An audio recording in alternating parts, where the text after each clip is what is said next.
Hey, I'm doing a video here. This is the older boardwalk section. It's still considered new-ish, but there's an extension called the Christian to Crescent section, which takes you down into Gray's Ferry. So I figured I'd do the whole section that's considered, new. This has been here for a while. This section all the way down to South Street Bridge. Then another little tiny segment has been here for a while. It's not a bridge. It's just on the riverbanks. But they just built a new bridge stretching to Gray's Ferry. So that's the goal with this video. So this is it.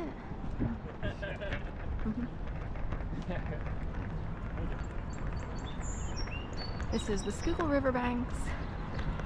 Locust Park is over there. There's 2 dog parks on the other side of that bridge and ramp system. A small dog park and a large one. They try to keep them separate as much as possible. Although if you have both a small dog and a large dog, you can go in the large dog park and with both dogs. I've seen small ones in the large park. So, of course, we're at sunset. To the west is the sun setting. We're a little bit early, so I guess it's like 5:30ish or so. I'm not positive. And of course, the sun doesn't set until well after 8 o'clock, somewhere between 8 and 8:30. So the golden hour isn't until another hour and a half from now, or later, 2 hours from now. Can you believe that? There's the sun over there.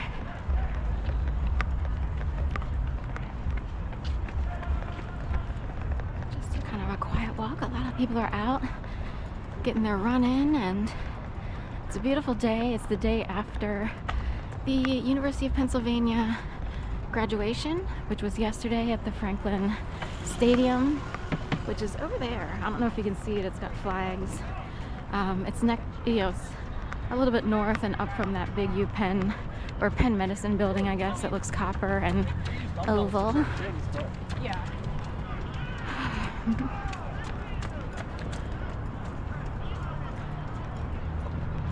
So my guess is, there's a huge student population that is done for this semester and academic year, and a lot of people exit the city for the summer and come back in the fall. I don't know if I'll still be here. I have all kinds of ideas of moving on. They keep raising rent where I live. I came during the end of the pandemic, so I got in with rent that's less than what they publish online. I think they publish certain numbers online just to show the average. There are different sizes of apartments. Certain people have paid even less than me if they had an apartment in the back facing the east as opposed to the west, because they were really small. And they also have student rents for graduate students, special leases because they're hooked up with, say, UPenn. I don't know if they're hooked up with Temple, but probably, if I had to guess. I mean, they want to fill up buildings as much as possible. And of course, it's all about the bottom line. They want the money, so. Right on this way.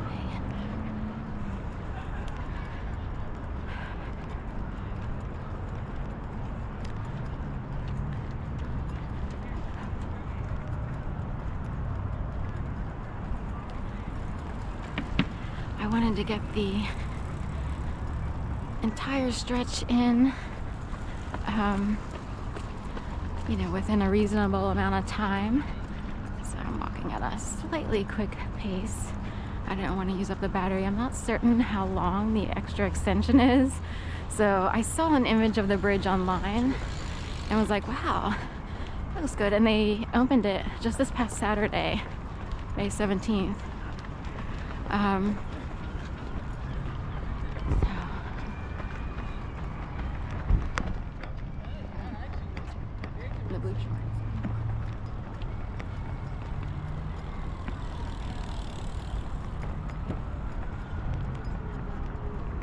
So a lot of traffic here.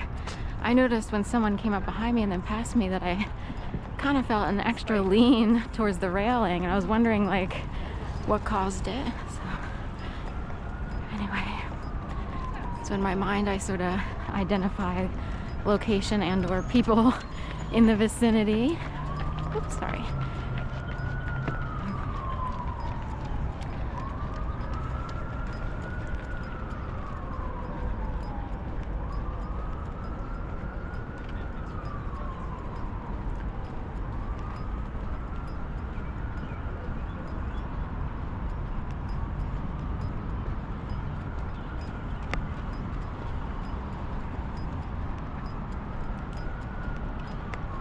It's basically a huge medical center, kind of part of University of Pennsylvania.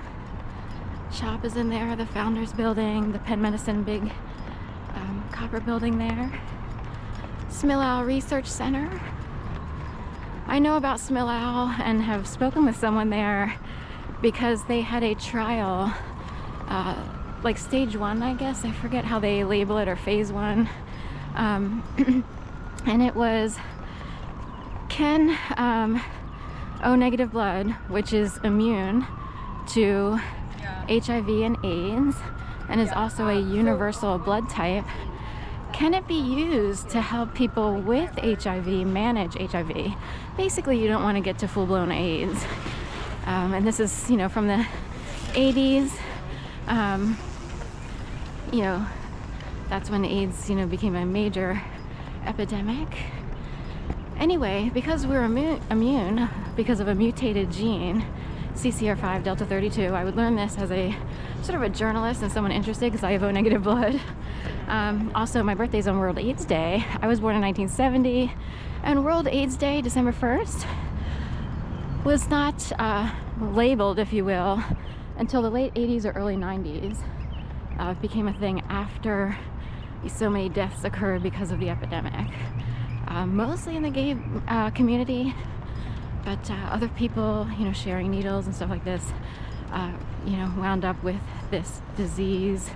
But anyway, they were doing a special trial where they took people who were living with HIV, and they would take blood out from them, and then they would take O negative blood that they have just in like a blood bank or however they work it, send it to Sangamo Industries in San Francisco, put both blood types into a centrifugal system, which is like a whirling circle thing. They often use that word for like food, you know, juicers and stuff like that. They have masticators and centrifugal. So anyway, the hope was that the CCR5 delta 32 mutated portion gene, whatever, would blend in with the blood of the person who's been managing HIV for however many years. They send that new mixed blood back to the patient at Smillow. Then that patient gets infused. This is how I understand it, infused with the new blood, which is mixed, which should keep growing CCR5 delta 32. That should proliferate in the blood. CCR5 delta 32 basically slams the door on the AIDS virus. So the virus needs to find a way in. All other blood types have an open door policy apparently to this virus, and but AIDS cannot penetrate O negative blood. It's a lock and key system, and that's how it's taught in microbiology, I think. Lock and key, and viruses need to get into the cell unless there's something preventing it from getting into the cell. So